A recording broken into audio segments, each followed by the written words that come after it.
ರಾಜ್ಯ ಸರ್ಕಾರಕ್ಕೆ ಮತ್ತೊಂದು ಪ್ರತಿಭಟನೆಯ ಬಿಸಿ ತಟ್ಟಿದೆ. ವೇತನ ಹೆಚ್ಚಳಕ್ಕೆ ಆಗ್ರಹಿಸಿ ಬೃಹತ್ ಪ್ರತಿಭಟನೆ ನಡೀತಾ ಇದೆ. ಇವತ್ತು ಫ್ರೀಡಂ ಪಾರ್ಕ್ ಅಲ್ಲಿ ಆಶಾ ಕಾರ್ಯಕರ್ತರೆಲ್ಲ ಸೇರ್ಕೊಂಡು ಪ್ರೊಟೆಸ್ಟ್ ನಡೆಸ್ತಾ ಇದ್ದಾರೆ. ಸುಮಾರು 8,000 ಗೌರವಧನ ಏರಿಸಕ್ಕಂತಹ ಭರವಸೆಯನ್ನ ಈಡೇರಿಸಿಲ್ಲ ಅಂತ ಈಗ ಪ್ರತಿಭಟನೆ ಮಾಡ್ತಾ ಇದ್ದಾರೆ.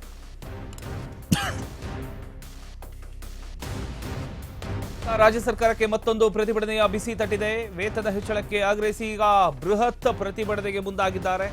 ಫ್ರೀಡಂ ಪಾರ್ಕ್ ಅಲ್ಲಿ ಇವತ್ತು ಆಶಾ ಕಾರ್ಯಕರ್ತರೆಲ್ಲ ಸೇರ್ಕೊಂಡು ಪ್ರೊಟೆಸ್ಟ್ ಅನ್ನ ನಡೆಸ್ತಾ ಇದ್ದಾರೆ. 8,000 ಗೌರವಧನ ಏರಿಸತಕ್ಕಂತ ಒಂದು ಭರವಸೆಯನ್ನ ಇನ್ನೂ ಕೂಡ ಈಡೇರಿಸಿಲ್ಲ. 14 ತಿಂಗಳು ಕಳೆದರೂ ಕೂಡ ಭರವಸೆ ಇನ್ನೂ ಕೂಡ ಈಡೇರಿಲ್ಲ. ಯಾವುದೇ ಒಂದು ಪ್ರತಿಕ್ರಿಯೆ ನೀಡದ ಹಿನ್ನೆಲೆಯಲ್ಲಿ ಈ ಒಂದು ಪ್ರತಿಭಟನೆ ಮಾಡೋದಕ್ಕೆ ಆಶಾ ಕಾರ್ಯಕರ್ತರೆಲ್ಲ ಸೇರ್ಕೊಂಡು ಈಗ ರೆಡಿಯಾಗಿ ನಿಂತಿದ್ದಾರೆ. ಈಗ ಫ್ರೀಡಂ ಪಾರ್ಕ್ ಅಲ್ಲಿ ಈ ಒಂದು ಪ್ರತಿಭಟನೆ ನಡೆಯುತ್ತೆ. ಬೆಂಗಳೂರಿನ ಫ್ರೀಡಂ ಪಾರ್ಕ್ ಅಲ್ಲಿ ಆಶಾ ಕಾರ್ಯಕರ್ತರು ಒಂದೇ ವೇದಿಕೆಯಲ್ಲಿ ಸೇರ್ಕೊಂಡು ಸರ್ಕಾರದ ವಿರುದ್ಧ ಆಕ್ರೋಶವನ್ನ ವ್ಯಕ್ತಪಡಿಸಿದ್ರು. ಸರ್ಕಾರ 8,000 ರೂಪಾಯಿ ಗೌರವಧನ ಹೆಚ್ಚಳ ಮಾಡತಕ್ಕಂಥ ಒಂದು ಭರವಸೆ ನೀಡಿದ್ರು ಕೂಡ 14 ತಿಂಗಳು ಆಯಿತು. 14 ತಿಂಗಳು ಕಳೆದರೂ ಕೂಡ ಅದನ್ನ ಜಾರಿಗೊಳಿಸಿಲ್ಲ ಅಂತ ಅವರು ಆರೋಪ ಮಾಡ್ತಾ ಇದ್ದಾರೆ.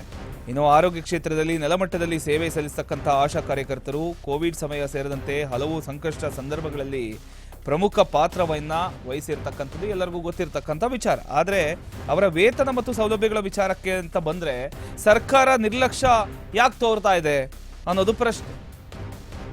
ಎಲ್ಲಾ ವಿಚಾರಕ್ಕೂ ಆಶಾ ಕಾರ್ಯಕರ್ತರು ಬೇಕು ಸರ್ಕಾರಕ್ಕೆ. ಯಾಕೆಂತ ಹೇಳಿದ್ರೆ ಪ್ರತಿಯೊಂದು ಮನೆ ಮನೆಗೂ ಹೋಗಬೇಕು, ಏನೇ ಒಂದು ಸಮೀಕ್ಷೆ ಇದ್ರೂ ಕೂಡ ಅವರೇ ಓಡಾಡಬೇಕು. ಎಲ್ಲ ಮಾಡುವಂಥ ಆಶಾ ಕಾರ್ಯಕರ್ತರಿಗೆ ಅವರ ಒಂದು ಸಮಸ್ಯೆಯನ್ನ ಬಗೆಹರಿಸಬೇಕಲ್ವಾ, ಅವರ ಬೇಡಿಕೆಯನ್ನು ಈಡೇರಿಸಬೇಕಲ್ವಾ ಸರ್ಕಾರ.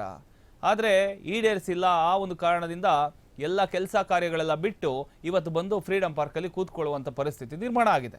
ಇದಕ್ಕೆ ಕಾರಣ ಯಾರು? ಅಗೇನ್ ಸರ್ಕಾರ ಅವರ ಬೇಡಿಕೆಯನ್ನು ಈಡೇರಿಸಿದ್ರೆ ಈ ರೀತಿ ಪರಿಸ್ಥಿತಿ ಬರ್ತಾ ಇತ್ತಾ? ನೋಡಿ, ಎಲ್ಲ ಕೂತ್ಕೊಂಡು ಈಗ ಪ್ರತಿಭಟನೆಗೆ ಮುಂದಾಗಿದ್ದಾರೆ. ಎಲ್ಲ ಆಶಾ ಕಾರ್ಯಕರ್ತರು ರಾಜ್ಯದ ಮೂಲೆ ಮೂಲೆಗಳಿಂದ ಬಂದು ಈಗ ಇಲ್ಲಿ ಕೂತಿದ್ದಾರೆ. ಸರ್ಕಾರದಿಂದ ಯಾವುದೇ ಒಂದು ಸ್ಪಷ್ಟ ಪ್ರತಿಕ್ರಿಯೆ ಲಭ್ಯವಾಗದ ಹಿನ್ನೆಲೆಯಲ್ಲಿ ಹೋರಾಟದ ಮಾರ್ಗ ಹಿಡಿದಿರೋದಾಗಿ ಕಾರ್ಯಕರ್ತರು ಹೇಳ್ತಾ ಇದ್ದಾರೆ. ಇನ್ನು ತಮ್ಮ ಬೇಡಿಕೆ ಈಡೇರಿಸುವ ತನಕ ಈ ಒಂದು ಹೋರಾಟವನ್ನು ಯಾವುದೇ ಕಾರಣಕ್ಕೂ ಕೈ ಬಿಡೋದಿಲ್ಲ, ಇದನ್ನು ಮುಂದುವರಿಸ್ತೀವಿ ಅಂತ ಕೂಡ ಎಚ್ಚರಿಕೆಯನ್ನು ಕೊಟ್ಟಿದ್ದಾರೆ. ಇನ್ನು ಪ್ರತಿಭಟನೆ ಹಿನ್ನೆಲೆಯಲ್ಲಿ ಫ್ರೀಡಂ ಪಾರ್ಕ್ ಸುತ್ತಮುತ್ತ ಪೊಲೀಸ್ ಬಂದೋಬಸ್ತ್ ಕೂಡ ಏರ್ಪಡಿಸಲಾಗಿದೆ. ಇದೀಗ ಸರ್ಕಾರದ ಪ್ರತಿಕ್ರಿಯೆ ಏನಾಗಿರುತ್ತೆ, ಯಾವ ರೀತಿ ಪ್ರತಿಕ್ರಿಯೆ ಕೊಡ್ತಾರೆ, ಅವರ ಒಂದು ವಿಚಾರವನ್ನು ಈಡೇರಿಸ್ತಾರ ಸರ್ಕಾರ, 8,000 ಗೌರವಧನ ಏರಿಸ್ತಕ್ಕಂಥ ಒಂದು ಭರವಸೆ ಕಾರ್ಯರೂಪಕ್ಕೆ ಬರುತ್ತಾ ಅನ್ನೋದನ್ನು ಕಾದು